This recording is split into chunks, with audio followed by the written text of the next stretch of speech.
नमस्ते मित्रों, भाइयों बहनों। आज मैं मध्य प्रदेश के उज्जैन और ओंकारेश्वर के बीच में एक चोरल नदी है, उसके तट पे हूँ। चोरल डैम भी कहते हैं इस जगह को, चोरल नाम है, यहाँ गांव भी है। और वहीं पे बसा हुआ बहुत ही सुंदर प्राकृतिक सराउंडिंग के गोद में ये जगह है। और अभी मैं एक केबिन में हूँ जो बिल्कुल ही उस प्राकृतिक सघन वन के बीच में। और यहाँ पे मेरे बगल में नदियाँ बह रही है। ये ईस्ट का फेस है और यहाँ से धूप का प्रकाश, यद्यपि अभी बारिश हो रही है, यहाँ से धूप का प्रकाश आता है। चारों तरफ सुंदर सुंदर उपवन और सुगंधित पुष्प खिले हैं।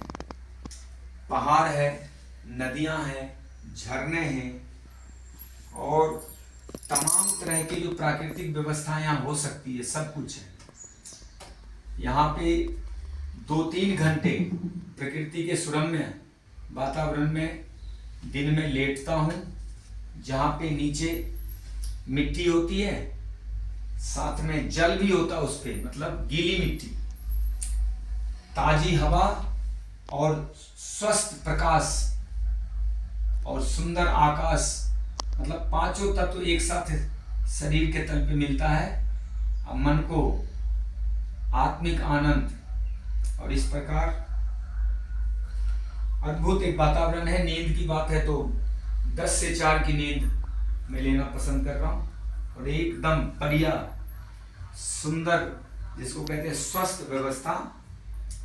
और मैं 5-7 दिन के लिए आया हूँ ताकि परिवर्तन कर सकूं। देखिए, प्रकृति का जो नियम है वो परिवर्तनशीलता, तो मनुष्य को भी परिवर्तनशील रहना चाहिए।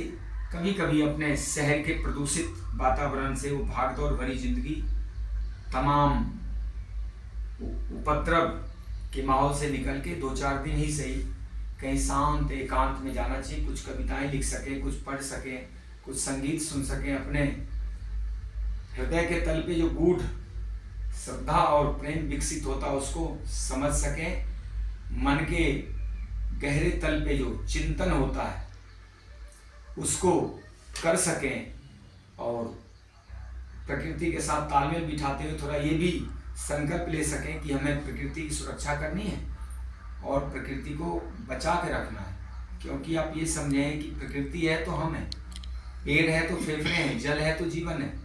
ये नहीं रहेंगे तो हम कहाँ रहेंगे, क्योंकि सब तो कनेक्टेड है, एक दूसरे से जुड़ा हुआ है। तो आप सबों से रिकमेंड करूँगा कि कभी कभी शहर के उस धूल और भगदड़ भरे जीवन से निकल के वो आनंदित वातावरण प्रकृति के सानिध्य में थोड़ा बिताएं और इस विषय पर चिंतन किया करें कि मनुष्य होने के नाते हमारा क्या कर्तव्य है इस पृथ्वी के ऊपर आने पे। हम सब आते हैं इस संसार में, केवल भोग करके चले जाते हैं, हम अपना धर्म कर्म भूल जाते हैं। एक व्यक्ति इतना प्रदूषण फैलाता है इस संसार में, लगभग मेरा अनुमान है 1000 पेड़ के लगाने से जितना प्रदूषण कम हो सकता है उतना प्रदूषण एक मनुष्य फैलाता है।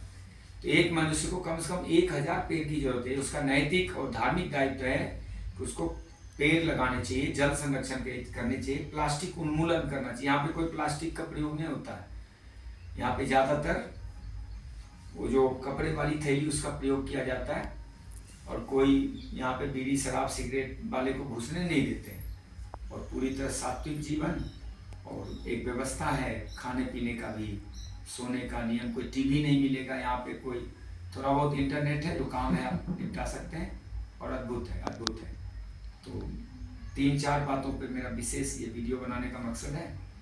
पहला तो प्रकृति के संरक्षण के बारे में सोचा जाए, मानव जीवन में उपलब्ध होने का कुछ धर्म निभाया जाए। दूसरा जल संरक्षण, तीसरा प्लास्टिक उन्मूलन और चौथा योग में जीवन। थोड़ा जीवन में योग को उतारें। जब योग उतरता है तो जीवन के हर कर्म धर्म हम निभाते चले जाते हैं। फिर हमारा मस्तिष्क का और हृदय का विचारों का विस्तार होता है। मैं सबों से